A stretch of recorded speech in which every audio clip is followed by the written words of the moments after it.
can be found in many places.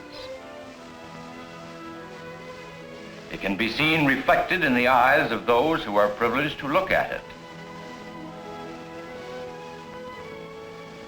Here at this Bell telephone exhibit, it can be found in the shape and form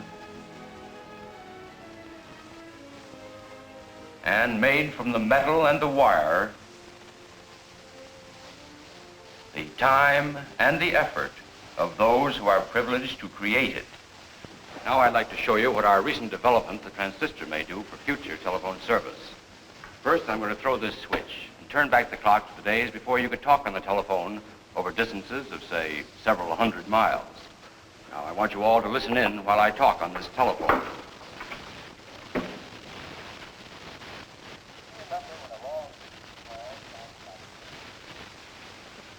Well, I don't think any of you could really understand what I was saying, but let's throw another switch.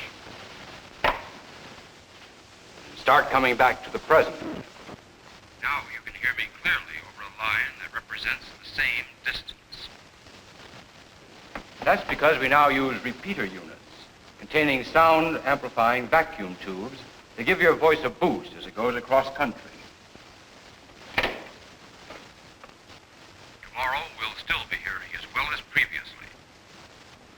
But look how small this repeater unit is.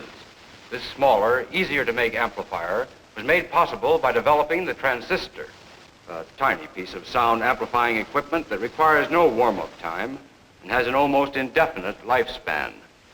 Our research people are hard at work finding out what else it may be able to do, where else we may be able to put it to use. This is a business that has always dealt in the future.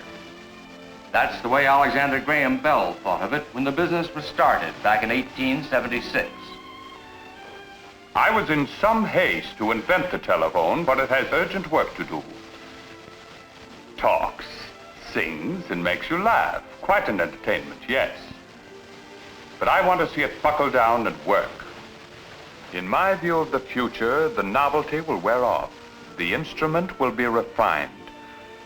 It will grow light, convenient, and familiar to every hand.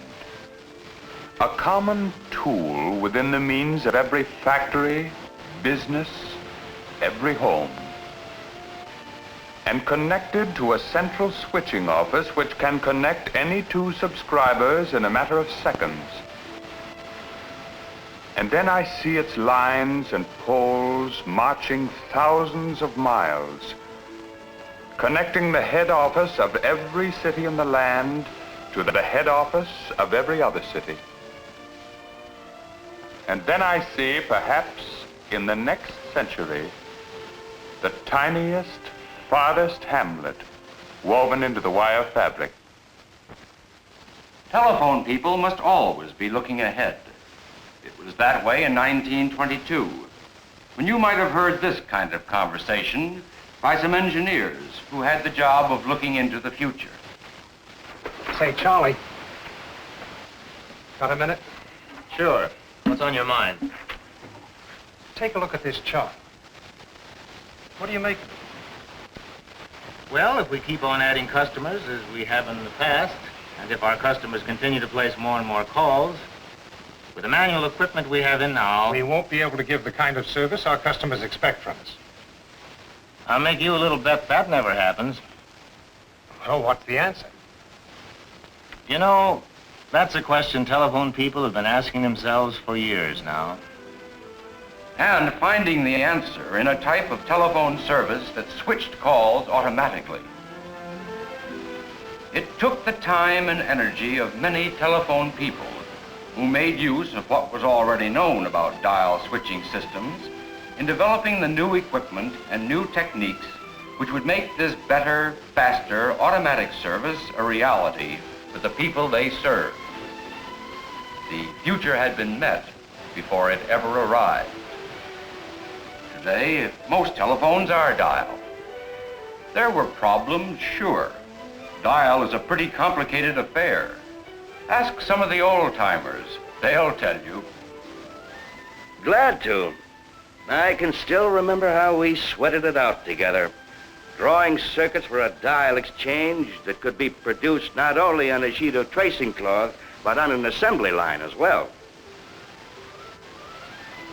As a production supervisor, I know from experience it's tough enough to make a change on a production line that's already in business, let alone starting from scratch to set up a new one for something we'd never made before.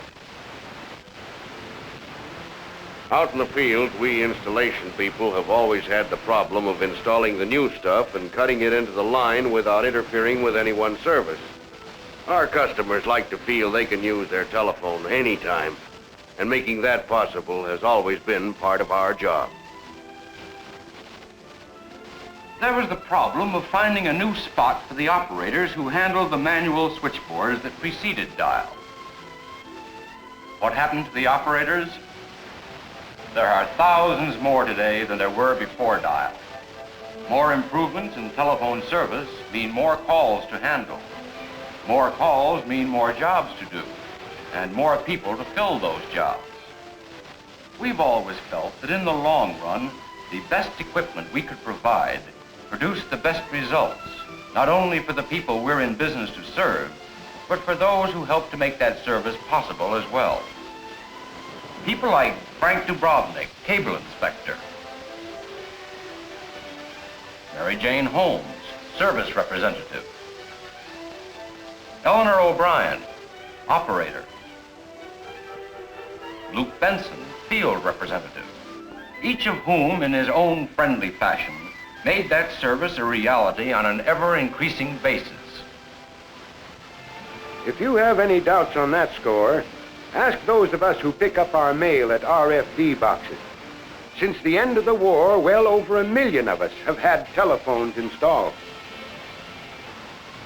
The vast spaces of America that represent a living for the farmer present a tremendous problem for anyone with the responsibility of providing telephone service in those places. It used to take a lot of construction work, a lot of telephone poles to bring in a telephone to someone in a rural area. We're still using poles today. Since the end of the war, we put up about 2 million of them. The difference being we now use wire that requires 1 pole for support, whereas 3 were needed before. How come? Ask the men from our research and manufacturing organizations how come. They're the ones who followed the job from an induction furnace where the test ingot was poured, through the prescribed heat treatment,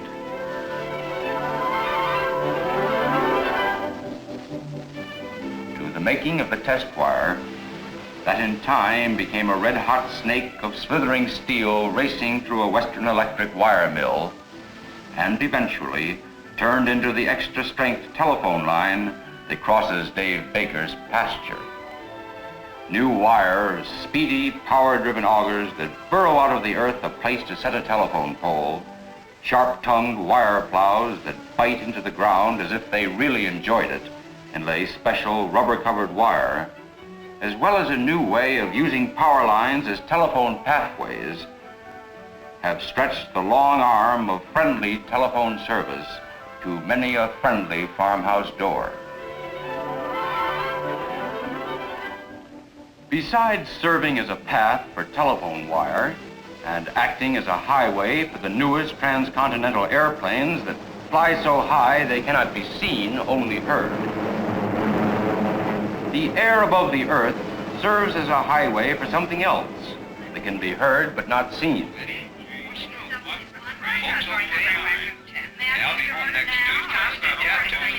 The only visible sign of these conversations is the radio relay tower they come from, through whose lens pass microwave radio beams, carrying not only the telephone messages you speak, but the radio programs you hear, the television shows you see, to the next tower on a hilltop 25 miles away, which receives the signal and sends it to the next hilltop tower, and so on until its destination is reached.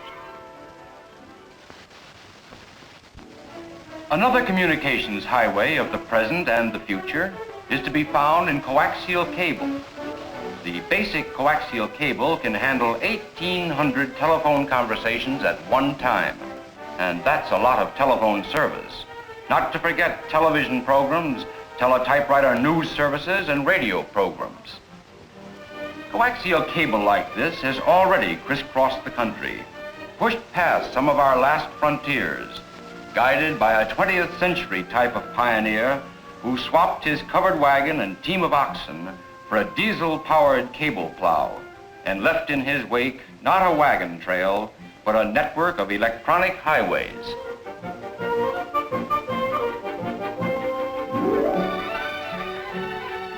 Another frontier in the everlasting campaign to improve service is to be found in the town of Media, Pennsylvania, not far from Philadelphia. It's Monday morning in Media, and Mrs. Douglas of the Hillcrest Avenue Douglases can hardly wait to telephone Philadelphia to order a real bargain she spotted in her Sunday paper. There she goes. It's an out-of-town call, but she dials the number directly without having to reach an operator.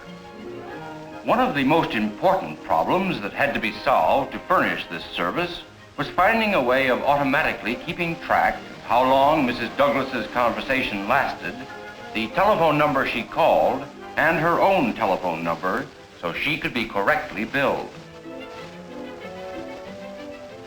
This array of impressive-looking equipment in the central office went into action to do just that. It's not enough for the equipment to remember, it's got to make a record as well. Here at this recorder, the billing information for Mrs. Douglas's call and others from Media is punched out in code on a reel of tape.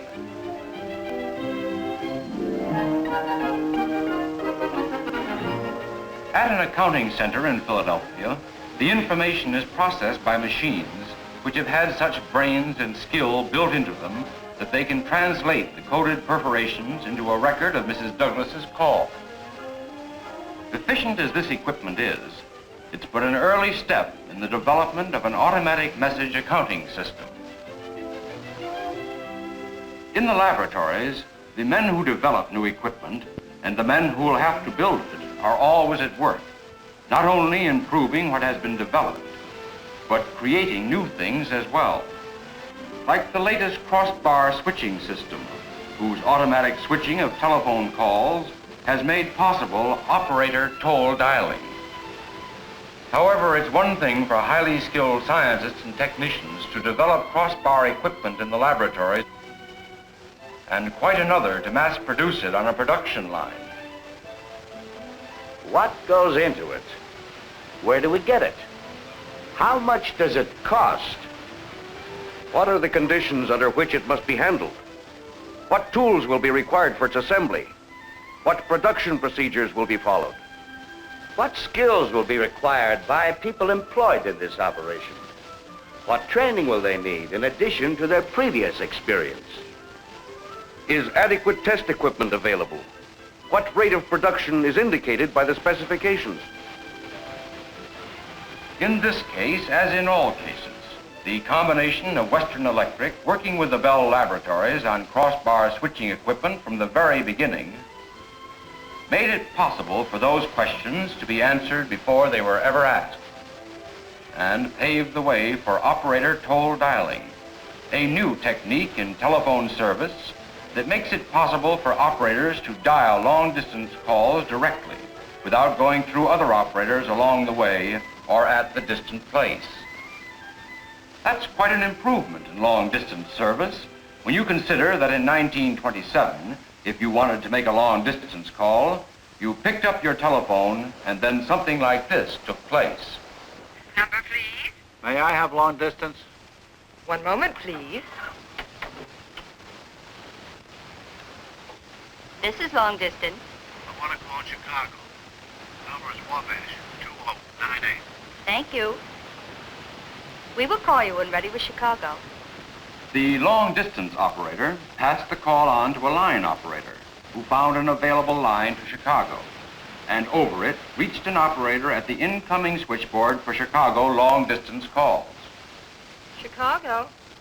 Wabash, 2098. The Chicago operator put the call through to the Wabash Central Office. Wabash. 98. And finally, the operator was able to ring your party. Time required, about 5 minutes on the average. And in 1927, that was good long-distance service. Today, in many places, with many more on the way, you give your long-distance operator the number, and she calls into action the crossbar dial switching system, which sets in motion the corresponding equipment in Chicago. And the next thing you know, Wabash 2, 2098 is ringing. Time required, about 1 minute. We've come a long way since 1927 because we wanted to come a long way. What's made it tough has been the complicated equipment necessary to give telephone service.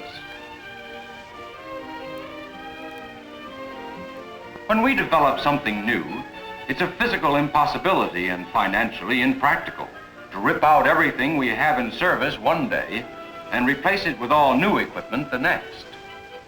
Besides, who is to tell this man that his call is not so important, but that it can wait? Or this girl? The country's telephone service can't be turned off while the telephone company changes over to new models.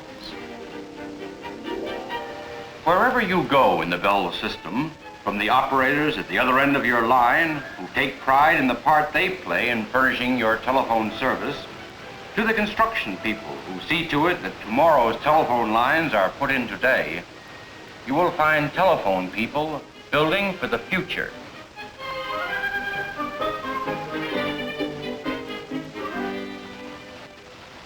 The future of the telephone business is bright and rich with promise for the millions of telephone users like yourselves, whose quick acceptance and ready use of each improvement in telephone service has helped make possible an endless chain of accomplishments. What will it be this time? An operator dial call to Cleveland? Or the ballet on Channel 2 by means of coaxial cable? An important call by mobile telephone service to a transcontinental truck on US 1? To a ship putting out to sea? Or to a train racing across country?